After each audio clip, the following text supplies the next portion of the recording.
Magandang hapon po tayo. Magandang hapon po, Vice Court. At sa lahat po. Siguro naman po lahat nakakakilala na sa amin. Kami po ay ang tropang ACM, Riverside, Imus Chapter po. Kami lang naman po ay mga masisipag na. Okay, kami po yung mga tropa, Sir Howard. Kami po yung mga tropang umulan umaraw, nakalusong po sa lahat ng mga gawain.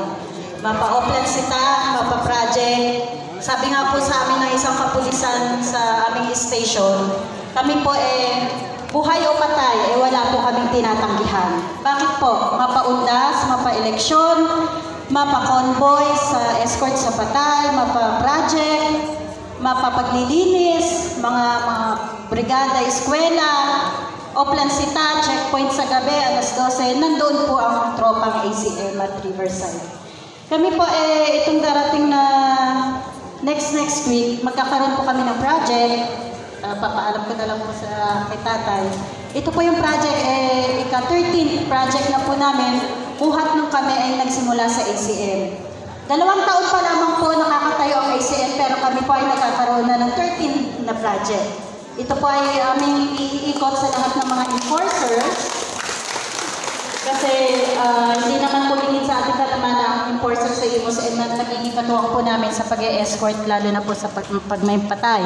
So kami po ay maglilibot at mamamahagi sa kanila ng pamerienda kahit konti, kasamang tubig, soft drinks, or tinapay po. Bali, ang una po namin project nung pandemic, namigay po kami ng ayuda. Namigay po kami ng mga bigas, canned goods, everything po na may tutulong po natin sa ating komunidad. Ginagawa po namin ito, sinasurvey muna namin yung lugar kung saan yung remote areas. Then, lumalapit po kami sa kapital, nagbibigay ng kasulatan, at pinapaalam po namin kung ano po talaga yung aming ninanais, bakit po namin ginagawa yun. Yung pag-feeding, sa feeding naman po, amin na kalderong kasing laki ng pares ang amin pong iniluluto para po sa isang barangay na aming pagpipitigan. Kasama po doon ang mga bata, matanda, lahat po. Mahigit po sa sana siguro yung mga nakitingan po namin na lugar na naikot po sa aming komunidad sa loob po ng Imus. Actually, nakakarating na rin po kami sa ibang bahagi ng Imus chapter. At ngayon nga po, nakilala niyo rin po kami doon na kami lang po ang nakagawa, hindi naman po sa pagmamalaki. Yung giant Christmas tree na ginawa po namin sa aming subdivision, sa loob po ng subdivision. At nakilala po ang subdivision na dahil po sa ginawa namin 20 feet na Christmas tree na tulong-tulong pong ginawa ng aming mga katropa.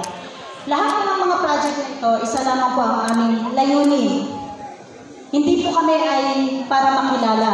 Kami po ay para makatulong sa ating mga kapwa natin, lalo-lalo na po sa mga matatanda at sa mga bata. Ang pondo pong ginagamit namin doon ay patak-patak, galing po sa mga tropa, at syempre kahit pa paano po may nakakakilala sa aming mga kasambahay, neighbors sa lugar po namin. Talagang pusang loob po silang nagdodonate sa amin, nagbibigay in goods.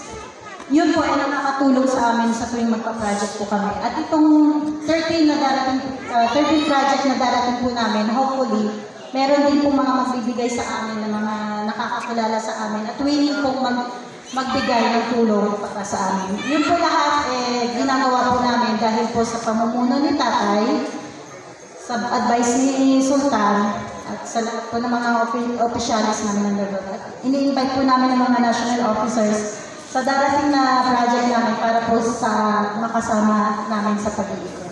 Maraming salamat po. Salamat, Victory!